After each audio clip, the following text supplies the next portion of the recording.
So we read a Ben Horowitz book at the very beginning, Hard Thing About Hard Things. And, he says explicitly in that book, like, you don't run a business with two people. You guys are reading it together. You pause, look at each other after that sentence. Hey, Print Hustlers, welcome back to the show. Excited to have you back. Got an awesome guest. But real quick, Print Hustlers Conf, it's coming up. Print Hustlers, November 4th, 5th, and 6th, Newport Beach, California. Bruce, are you taking anyone surfing? No? Actually, if anybody wants to go. I got a bunch of boards. First day, Liquid Graphics, coolest shop in the country for a Printavo Inksoft User Summit. Day 2, awesome speakers. I think automation tech is the theme. Day 3, Bella Canvas. So like you guys are raising the bar. It's going to be incredible. Get your tickets. It's going to sell out. And it's my birthday weekend. So I better see you there. So Farag's going to be blacked out. No, it's the best. It's the best weekend of the year. I love that Print Hustlers is my birthday. It's like I get to see all y'all.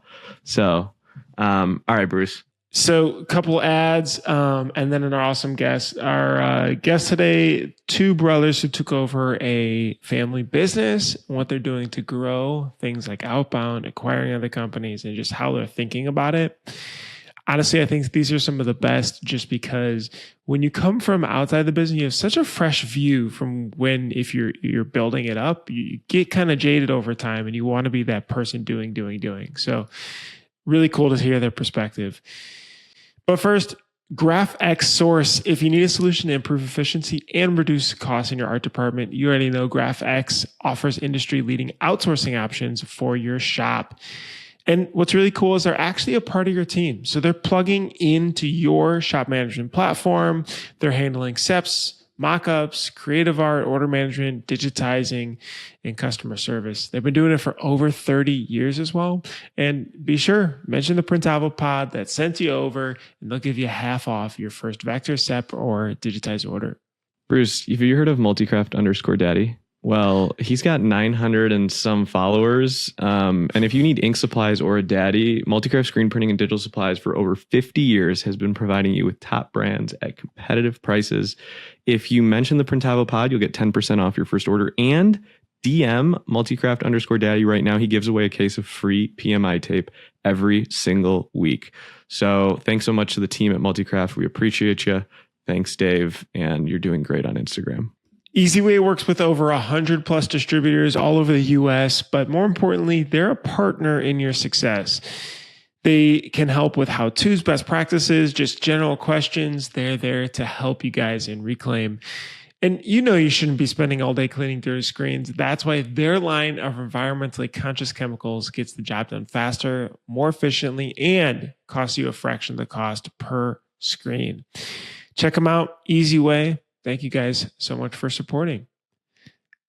Last but not least, Supercolor is the world's best heat transfer. It's made for screen printers by screen printers, and they truly understand the pressures and expectations of running a screen printing shop. And so they really pride themselves on being super fast and super easy. They've got this incredible new next gen transfer that's running live now. It's really great, really quick and easy to peel and work with. And honestly, their support team, though, the support team is incredible. I mean, you email them, you have an issue, they respond super quickly, they take care of things. So they are there. They're another partner in your growth. Make sure to mention Printavo 15, and that gets you 15% off your order. All right, let's jump into the episode. All right, we are live here. What are you working on? What are you writing down? Me? Next for our call. This is me. Oh. This is me preparing. Oftentimes, you get super excited about stuff like this, like business strategy, being in the daily mixings of the machine, like actually setting aside the time to do all the prep work we wanted to do. Didn't quite happen. So that's okay, because Jackson, you said you were out sick last week. You feel better though? Yeah. I mean, I think there have been so many people out sick the past couple weeks. It's like we had a batch of COVID come through or something like that. Yeah, I woke up on Friday morning. With a fever, and I was like, I haven't had a fever since like 6th grade. This is weird. But so what did we get linked up through? What, Kevin Baumgart, I think? Correct. Yeah. All right. So he reached out to Jackson. Yeah, we listened to one of his podcasts with you all. Will clued me in, And yeah, a lot of relevancy, similar setup for us as far as like hunter-gatherer, what our inside sales do versus needing that outside presence. We listened to that podcast. It was awesome. I reached out to Kevin, kind of give him a little bit of context, a little bit of background. Then we worked with him for a session, and then post that work, he connected us with you all. Yeah. It was that you guys wanted to build an outbound arm for sales or Yes. inbound as well? So we have per most shops, it's like especially most shops that he's described or work with, we receive orders traditionally. We've been around for 44 years. So we have a pretty kind of healthy, organic network of customers that's local and regional. So most of what we do every day is just receiving orders. And what Will and I wanted to do, kind of like per bigger strategy goals that we've set up, recognize, okay, well, we've got 3 to 5 year goals. We got 7 to 10 year goals. We cannot achieve those goals unless we build a sales system. So that means, we've worked with a couple outside sales reps before, but without a lot of training, without a lot of experience, it was hard for us to figure out how do you build a sales machine where you can just basically turn a knob, get more sales versus trying to build something from the ground up. So yeah, both outside, reaching out proactively, building out our leads system. But the full, work with Kevin, it's like the full works, right? Like how are you interacting your customers with your inbound new leads, inbound old accounts, house accounts. So it ended up being like the full works, but our intention was, okay, we've got goals of growth. In order to do that, we have to break out of the small town printer, small city printer, regional printer. We have to break that mold and kind of be able to expand further. I think it's really interesting, and I work with Kevin really closely, and we just talk about how like we take this industry for granted, that we just get so much inbound work. Like, what if we actually had to go knock on doors? He's like, wait, what? He's like, what? You guys are just like spoiled. Like, you guys don't have to work for it compared to. But I think I had a funny comment with him. I was like, Kevin, come on, between you and me, like, people don't cold call anymore, right? Like that is antiquated. People don't do that. And he's like, dude, all the time. That is one of the only ways you can grow business. You guys are second generation, so you took over like Blue Ridge, as I was reading, like 44 years in business, and then you guys took it over almost 8 years ago. Tell us about the transition, family business. I think second generation. I bought into a print shop, and so my business partner's twice my age, and I think those are really fascinating. Like, tell us about that transition. Why'd you guys decide to do it? Things like that. Sure. Family business. Our dad started the business, graduated from college with an art history degree, realized he wasn't going to work in a museum or anything like that at the time, failed as a waiter, and, took, like many people here, took a community college class on screen printing. This is late 70s, really liked it, had an artist friend, and back then he posted an ad in the back of like this organic gardening magazine, with this big kind of sunflower, garden organically, garden naturally design. And, the mail orders started flooding in. He's like, oh, okay, there's a business here. Literally, curing the shirts in like the oven in the art studio, that whole thing. And so started it. So we grew up around screen printing our entire lives.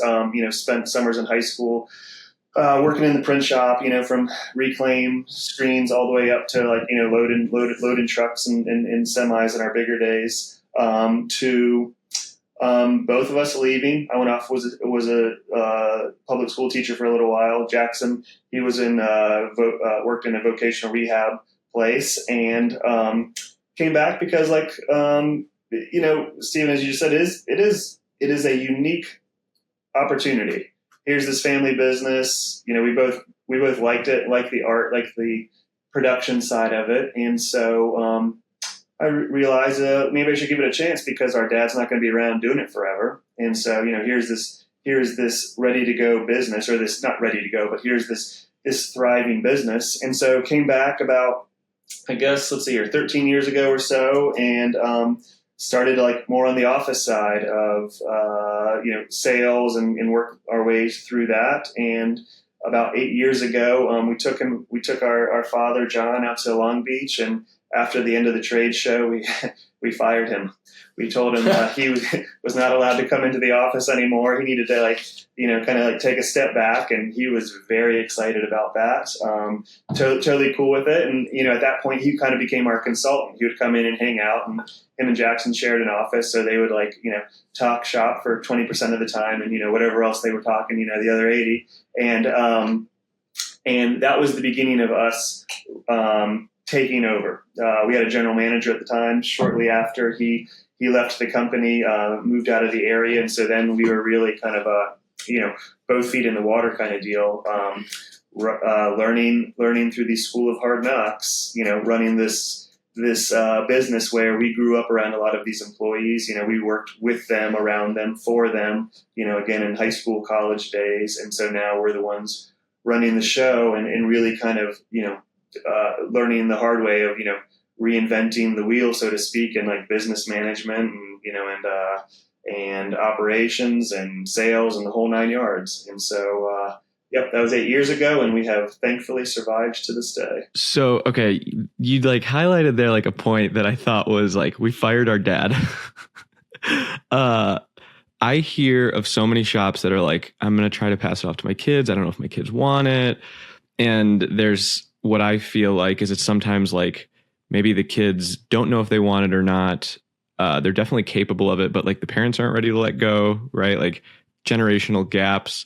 When you said you fired your dad and he was totally cool with it, did he really take a 180 approach to say all right, boys, I'm literally going to step away? Or was there some hard times where he's yeah, but you should probably do it like this? Or was it Orange County Chopper, presses throwing against the wall and or was it pretty clean?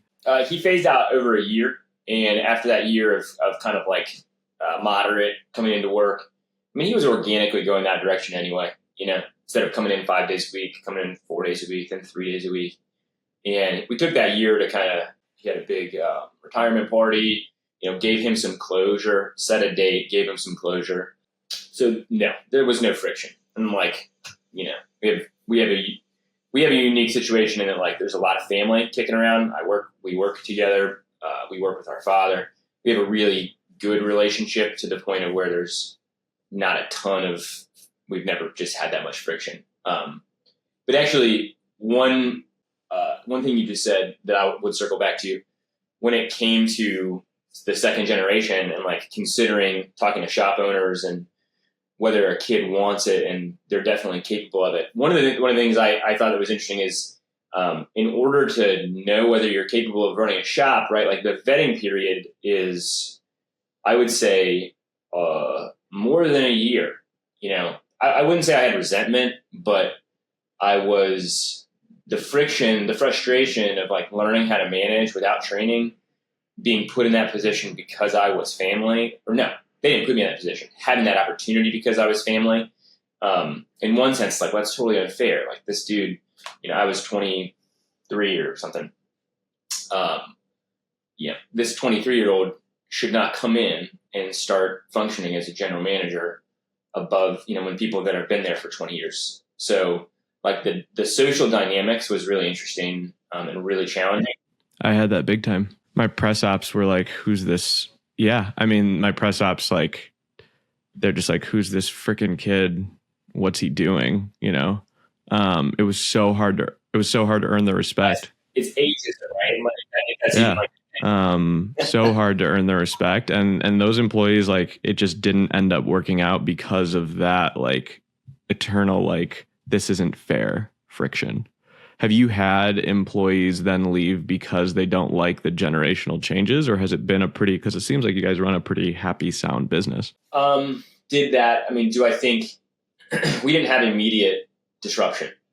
Again, he and I had both been in the mix, so we were fortunate there. Do I think that was a root cause of people eventually leaving? Certainly some people, sure.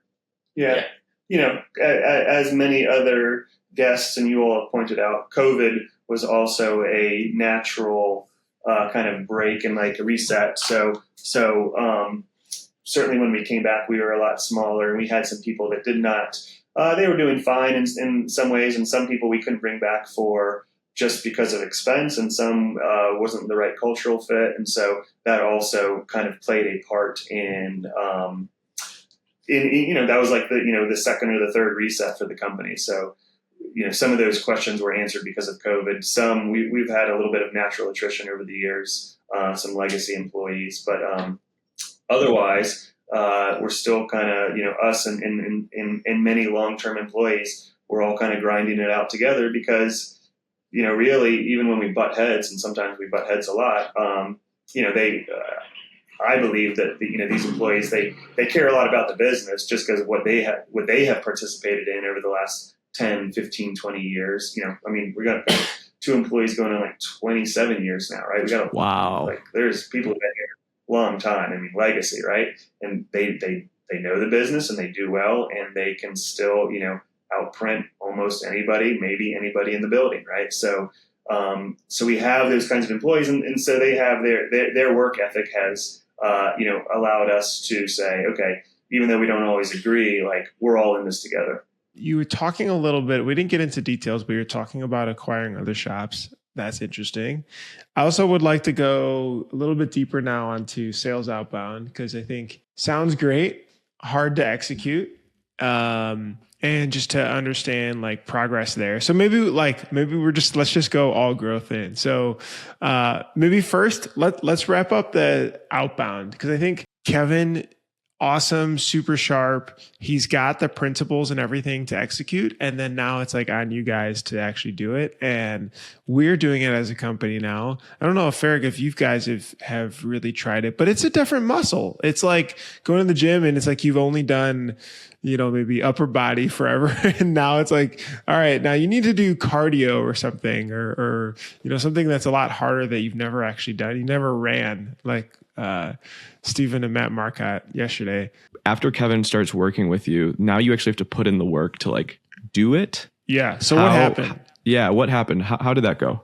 Oh, well, it's a great question. It's also, we concluded our work with Kevin 2 weeks ago. It's fresh. Yes. I think what we learned was, okay, these are your traditional roles within sales, your SDR, your account management, your CSR, who on your team is going to function in those roles or those seats. So first step was, okay, we have traditional like inbound account executives. On staff, we had one person that was like naturally a hunter, came from like car sales, just to the core, kind of a salesman. So we were able to look at our staff and basically say, all right, I can do outbound work. One of our employees can do outbound work. We're putting the seats of outbound. But the problem is the first piece to solve is like we have a crazy amount of leads because of we're using one of the resources we're using, like a lead generation pay to play resource, which is awesome. So solve problem number one. Those are marketing qualified leads, not sales qualified leads. So like you have to figure out the quality of them. We have a huge amount of leads.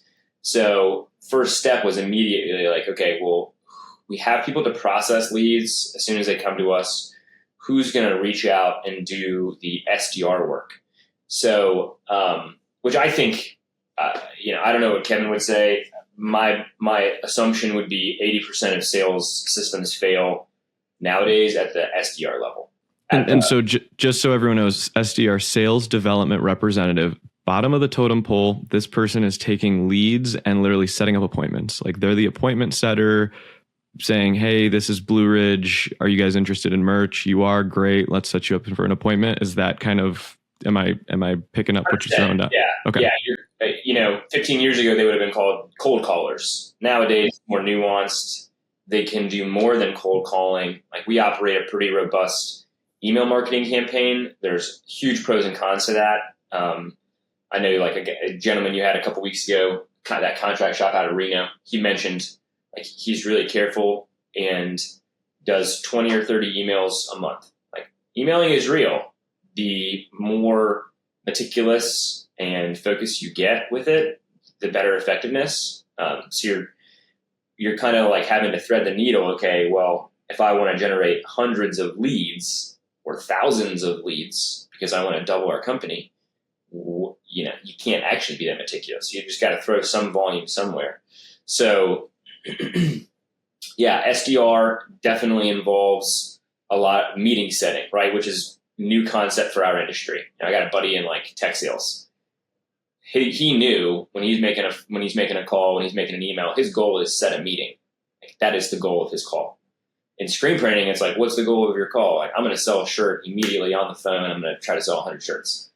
And that's just not really like modern sales techniques. You are trying to build these relationships that can be long lasting and kind of build an account versus I'm just going to go in there and try to get an order for 50 shirts right now or 100 shirts. So yeah, SDR for us is, and especially in our industry for screen printing, I think if you can't solve the SDR puzzle, kind of like the sales, all the other sales processes on the back end, they're not going to get the chance to execute. So like the really uncomfortable question of like, who is going to pick up the phone? As you said, lowest person on the totem pole, like who is going to do that grind? Who's going to pick up the phone and make those phone calls? And as I was talking to Kevin about it, I was like, well, can't we just make everybody on staff pick up the phone and like turn into cold callers? And he's basically like, that's just not a realistic expectation.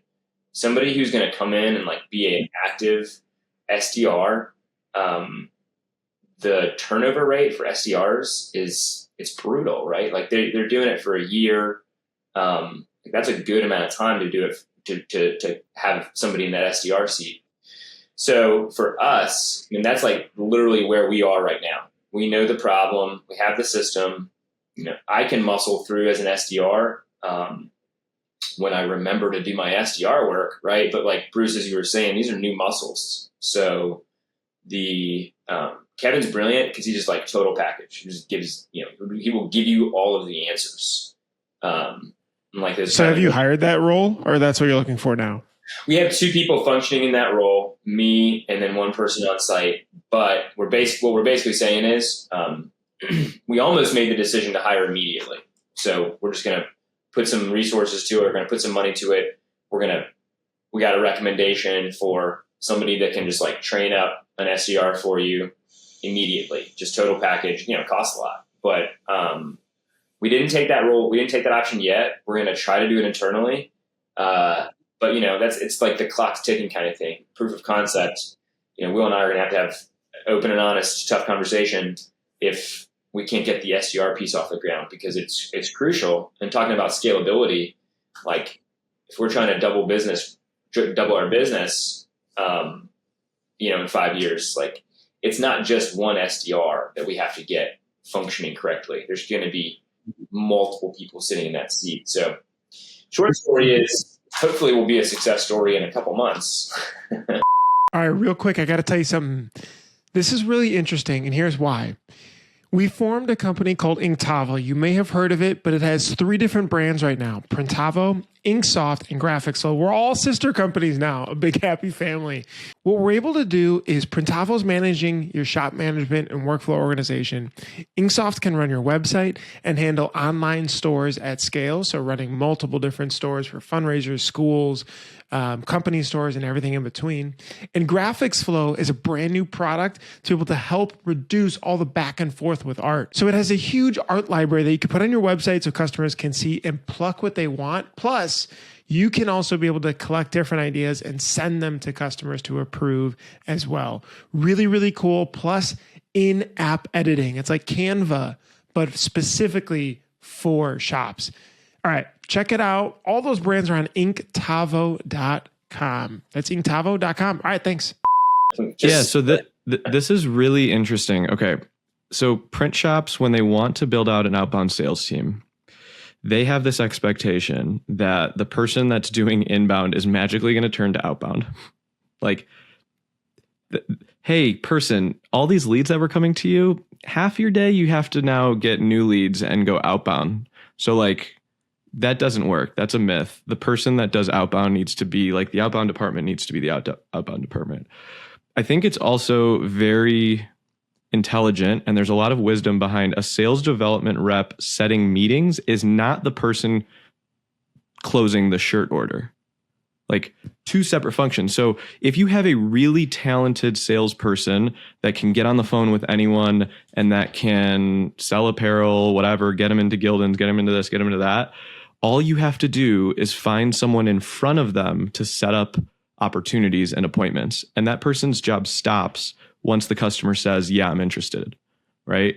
And so like for us, we've been having this struggle too, where the account managers are so inundated with leads and inbound and this, they never do their outbound work because they have no one filling up their tank, right? But if you think about that role, let's just say what this role would be. It's an entry-level sales role. So we're talking $40,000 to $70,000 a year. I don't know. So we're talking $5,000 to $6,000 per month. If they can cold call 1,000 people a month and set up, I don't know, 30 or 40 orders like that get closed, they're going to pay themselves off exponentially, right? Like, so you're spending $5,000-6,000 on that employee and you're hoping that that role will generate $100,000-200,000 a month. But yet shops are very like, I can't just hire someone, but then they can go and buy a press for $100,000. So like, it's very weird that we don't see this obvious muscle in our space. Like we struggle with this too. Same exact thing. Right. Have you, I don't know. I've just kind of had this like eye-opening experience in the last month about these sales development roles. Cause like, we just don't focus on them. I don't know. Well, that's where, so I'm on the operations side. Jackson is on the marketing and sales side. That's kind of how we've split internal roles over the years in terms of the day-to-day type functions.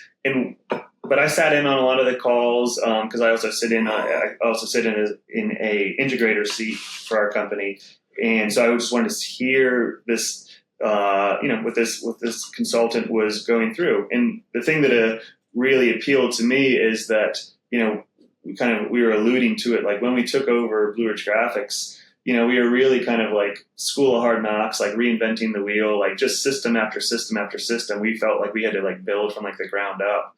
And eventually we just really kind of like ran into walls. Like, this is, you just can't do this all the time. So Kevin offers a system. He offered, this set sales system. And so now we have the pieces, Bruce, and, kind of what you were saying is like, are we going to be able to execute? Well, now we have the framework and right. And Stephen, what you just said is right. We recognize that this SDR person, like that's like almost like the missing link to like, linking an outside person to an inside person. And kind of like that transition is who's going to feed the outside person. It's not the inside. So it's got to be someone else like this SDR, and so if you have if you can commit to it, which is why we almost jumped on right away to like, an SDR, onboarding company. Here, we're going to give you the SDR. They're going to be trained up. Here's how it goes. Another Kevin recommendation. I'd have to say it's almost still on the table because it's kind of its own, the SDR, maybe they're the linchpin. How much does something like that cost? I know like Kevin's talked to us about it a little bit, like appointment setting services and like lead generating. What is an investment like that? Yeah, I think there's two types. There's two products. They have the staffing product and then they have like the management product. So the light version is they will find somebody per your qualifications. They will vet them for you, as in like if you need them, they need to be local, they can be local. If not, it doesn't matter. So they'll find the individual. They will train the individual. So they will put them through a couple weeks of boot camp, train them on how to sell. And these are probably not like, they're not the greenest of green. Like there's going to be a little bit of experience. So expectations are obviously super clear with who they're hiring. They train them and then they deliver them to you and they're your employee. So like end of contract, end of deal, not under $5,000, more than $5,000, less than $10,000 for that product. But you pay a one-time fee. That's a one-time fee. Yeah. I mean, if that works, that's Dude. kind of a steal. That Just because the training and finding can take a long time. If you're local to us, it's way more expensive. Wouldn't recommend it. Gotcha. Oh, interesting. Why? Like 3x, 2x? The other product they offer is like they'll keep them on their staff. They will keep them as employees. Obviously, it's a lot more. So they're like a contract role. But what if they're for you local? How much more was that? It was like 3 times more, 2 times more. The paying for the onboarding. No, that wasn't. Yeah, you don't have to pay more for them to track down a local person. I mean, that's not like an added. Oh, okay. But it's just that a lot of industries, it does not matter if this person's in Louisiana or whatever. But I think the point here is, okay, say it was $10,000. Yeah. Right? Like, if it actually works, you won't blink. I know. Right? Yeah. Like, and so we use some tools, like we use supportshepherd.com that finds us VAs overseas, and you pay a one-time finder's fee, and they've got a 30-day money-back guarantee. And now we're just like, rinse, repeat, rinse, repeat, rinse, repeat, and we're scaling out our ops team. And so, like, I look at it and say, if you're going to hire someone as an SDR, you might as well pay the premium to get white glove service. Yeah. Because you know that the chances of sticking are better. Because, like, say they work for you. Say you go out and you're cheap and you hire someone by yourself and you try to train them yourself, and it takes 2 months of your time, and then they quit after 6 months. Well, you just burned $30,000 or $40,000 right there, right? Yeah. Like, your time, their time. So I don't know. That's an interesting premise. Like, okay, so me, Will, we have not formal sales background. So the possibility of us not having that formal training, going out, successfully vetting, successfully hiring, successfully delivering expectations, the likelihood of that compared to, and like, how much money are we going to save compared to, the white glove where somebody's just going to. And when you're interviewing salespeople, they're such good interviewers. Yeah. I've been. Raise your hand if you've been conned. Yeah, my hands up high. I suck at interviewing salespeople. Yeah, I think I'm like 3 for 6. Hey, that's not bad. It may not be bad. You know what's relative though? Here's what's interesting. Okay, guess what a referral fee is for an engineer. That includes no training. What percentage? Oh, percentage? A referral fee? Yeah. So like the SDR, maybe that's like 30%. Let's call it, that's like 10%, a little bit less. Yeah, I mean, it's close to that. It's between 20 to 30%. Yeah. And these salaries are, from 100 to 200s or so, right? On the higher end, but significant. So Bruce, at the peak of like when it was impossible to hire engineers, you were essentially paying almost a entry-level salary to try to headhunt the best engineers, right? Like, I mean, the thing that I ran into was, my first reaction was knee jerk. Hell no, right? Like, it's so much money up front. And what's the guarantee? And what happens, if it doesn't work out after 6 months? Because normally they give you a 90-day guarantee. What happens though is that yes, the market was very difficult to find good people, which I think for any roles, it's still very hard to find, that top 10% of a quality of a team member.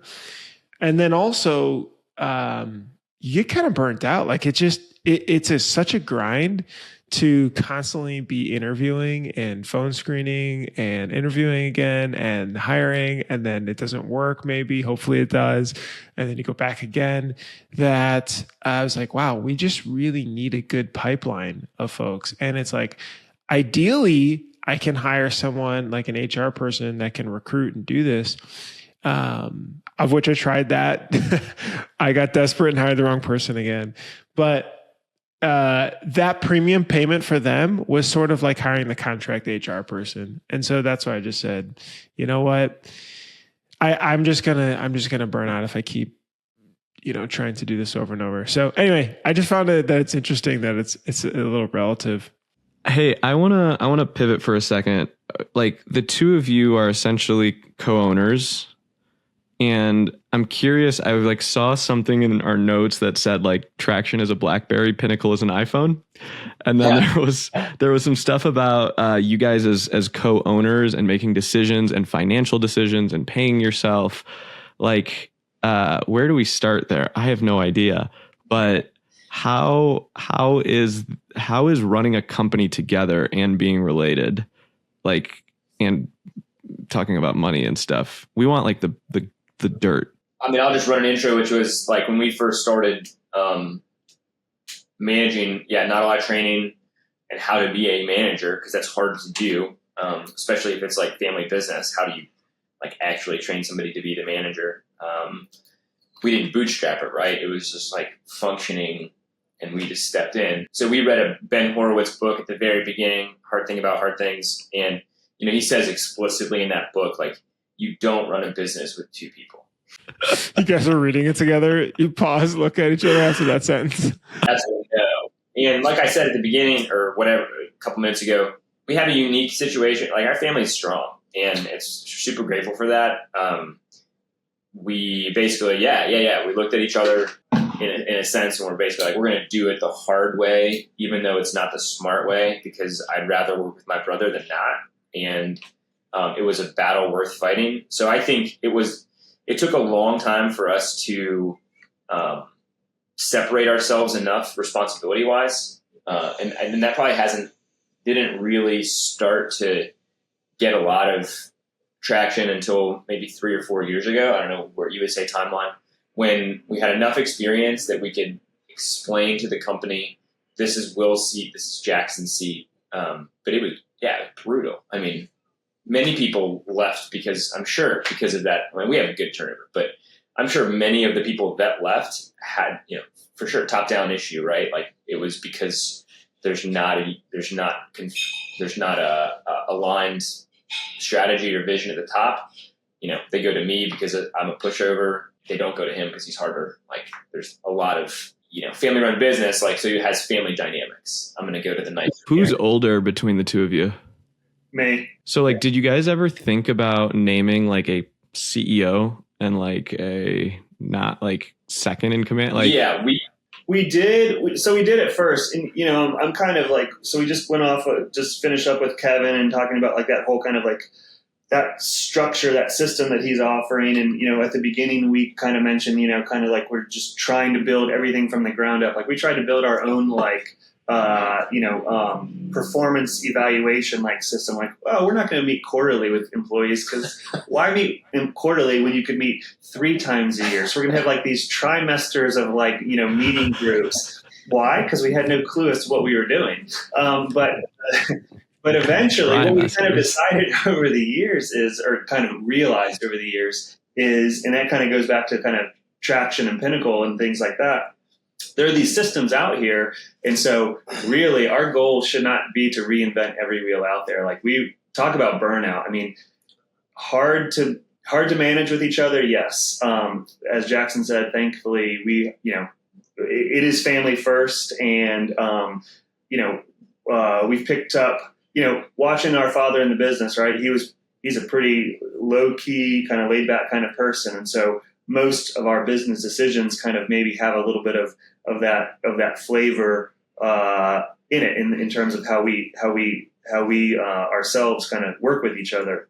But the hard thing is that we didn't have a system when we first started. So it was like you just said, it was like going to mom or going to dad. Like, who's going to give you the answer, right? And like that is one of the things that almost tore apart our company there for a while. We've had a few types of those events along the way, but that was one. Is the first one? Yeah. We didn't have a system, and so like, people would almost like lose their minds, because I would tell them one thing, and be like, Jackson just told me this. He was on the floor not 5 minutes ago. He told me to do the exact opposite. Oh, there was no system. So that's kind of, I mean, it was almost by necessity, by almost like I guess it was by recommendation. We were talking with Mark Coudray at the time, big industry guy, and certainly a guru of our industry, and he was the one who pointed out Traction to us, which is kind of what began that idea of, we don't have to make this system. There's a system out there. Let's apply ourselves to it, and so that we can focus on other things, i.e., the running of the business or the people or the product. It's not the actual system creation. We talk about Traction a lot here, but you guys picked Pinnacle, which I hadn't heard of. Why Pinnacle? Yeah, well, Also, this ties into like the SDR conversation, only in the sense of like you pay to play. Like it's an investment to get an SDR. It's an investment to do one of these systems or to be trained in one of these systems. And we worked in Traction for a little while, and we worked with consultants for a little while. And again, Mark Dre's like a brilliant guy, really introduced the concept of this is why you pay top dollar for people or for training, so that you don't have to recreate it yourself. So had a great experience with Traction. Will definitely has like the always learning. We both have liberal arts backgrounds, so he delved into Traction a lot, pretty deep. But what we kind of in that experience, we just coincidentally bumped into a Traction consultant who said, "Hey guys, not a big deal. I actually am not a Traction consultant anymore. I'm a Pinnacle consultant." And we said, "Oh, okay, what's that?" And the short story is Pinnacle would be the next iteration of Traction. So, going back to the source material, you have like Vern Harnish, Gino. I believe he was like a student of Vern's. Used a lot. Vern Harnish wrote Scaling Up. I mean, this is like a pivotal one of the 5 business books that need to be, people need to read. Scaling Up.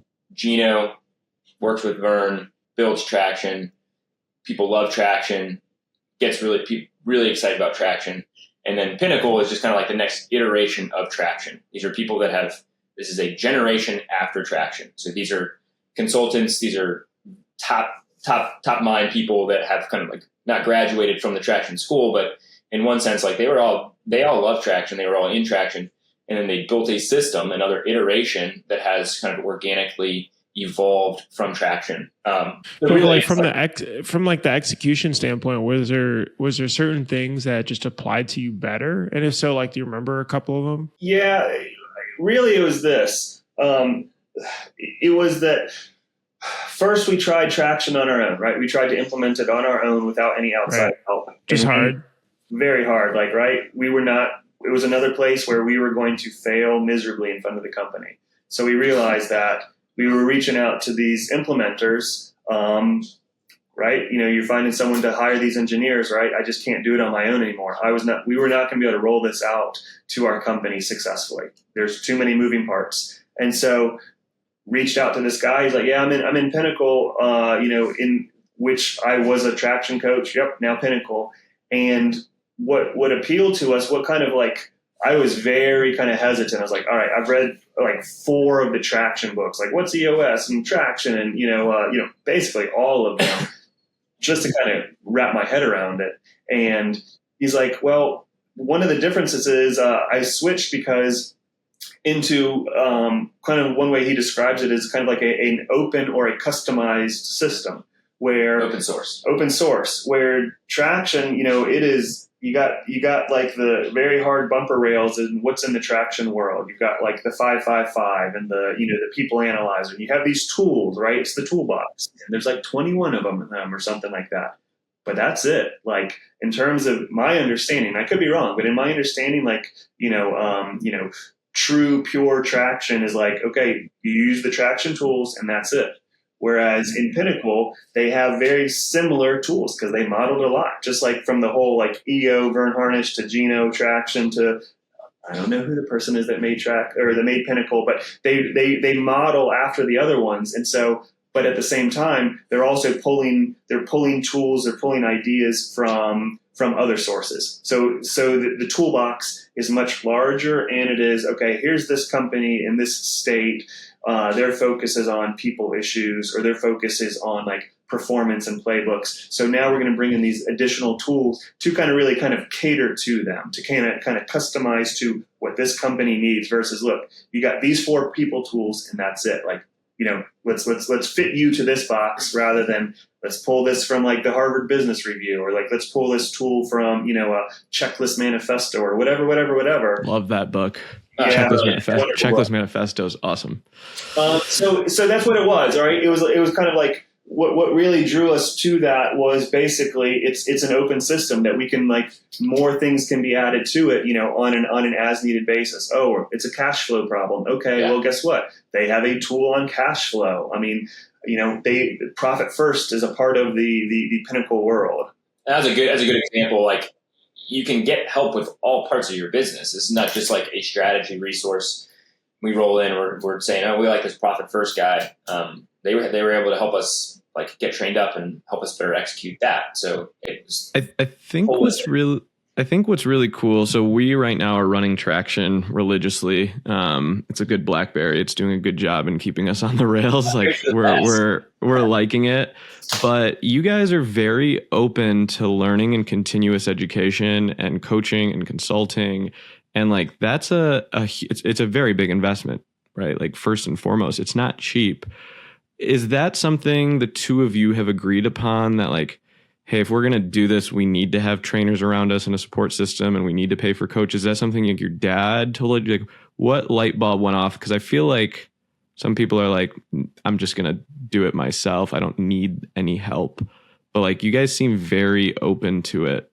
What changed? What decision did you guys make to get to that point? Has that always been how you are? I think we just realized that, we were probably just honest with our capabilities. So we had these conversations. Our father, not experienced with consultants, but he was always a big fan of going to Long Beach and going to ISS shows and getting training. And so he at least planted the seed of, you can look outside of yourself, get industry knowledge from the experts.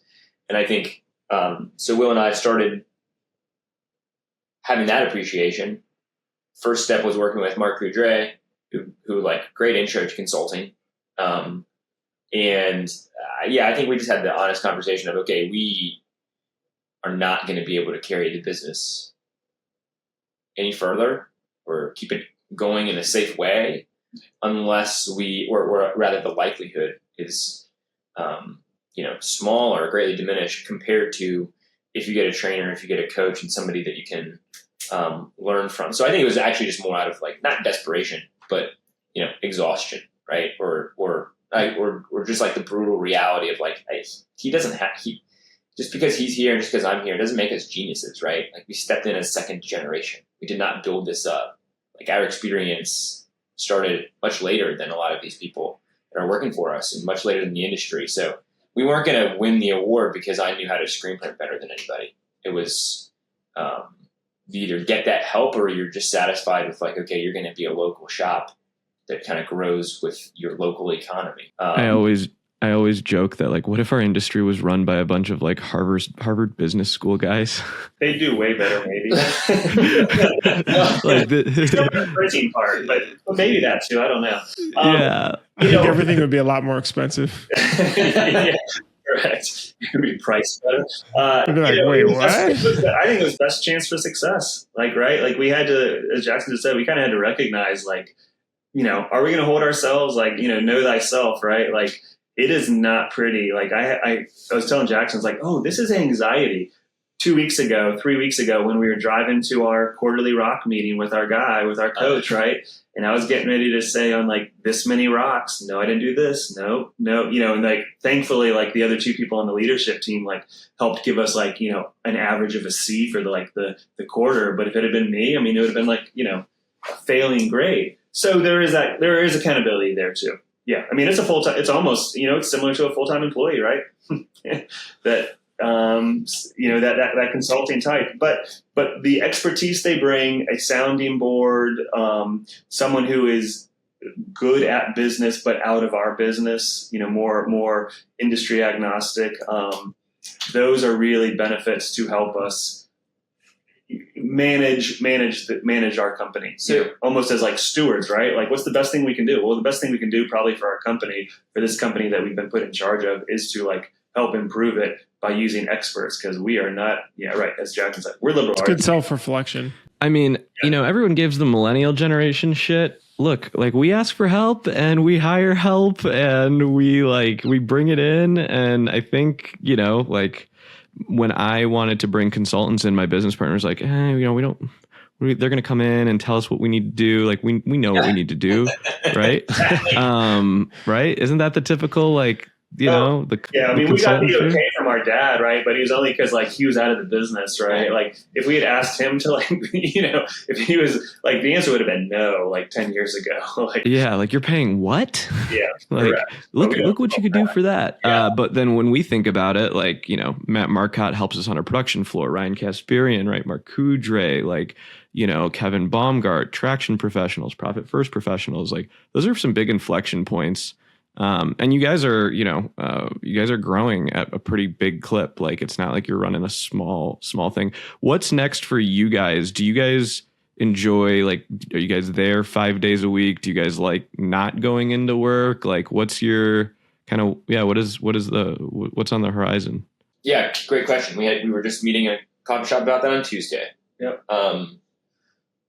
I think the goal is honestly with where we have been leading in through Pinnacle of identifying, you know, our annuals and our milestone goals, you know, 3 to 5 years, and kind of basically we've been at this now for about 2 years in the Pinnacle world and so now we're kind of starting to have a much better idea of where the business is going, how we're going to get there, i.e., we're going to pay for that. We're going to pay for that sales system to help integrate in, making those types of decisions. Now the next, not hard set of questions, but big set of questions is, right, what do we see our roles in, right? I mean, I'm an integrator and operation.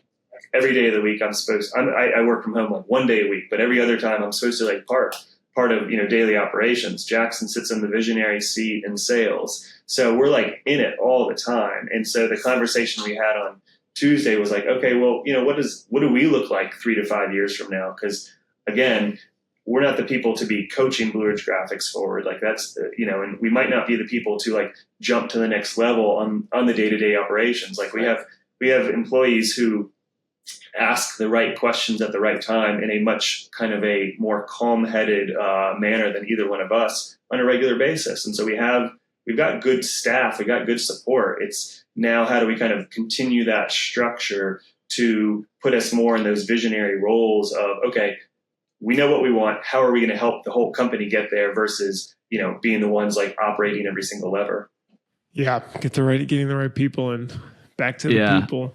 I think it'd be I think it'd be cool to check in. Right? Yeah, I think it'd be cool to check in. Like, it's just really cool to hear you guys are like working on the business, and you're very like, oh, you guys.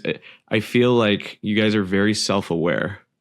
Like, there's a sense of self-awareness, and you're like looking past your biases and like being real with yourselves and stuff like that. So I give you guys a lot of kudos, and being able to be related and come to work every day.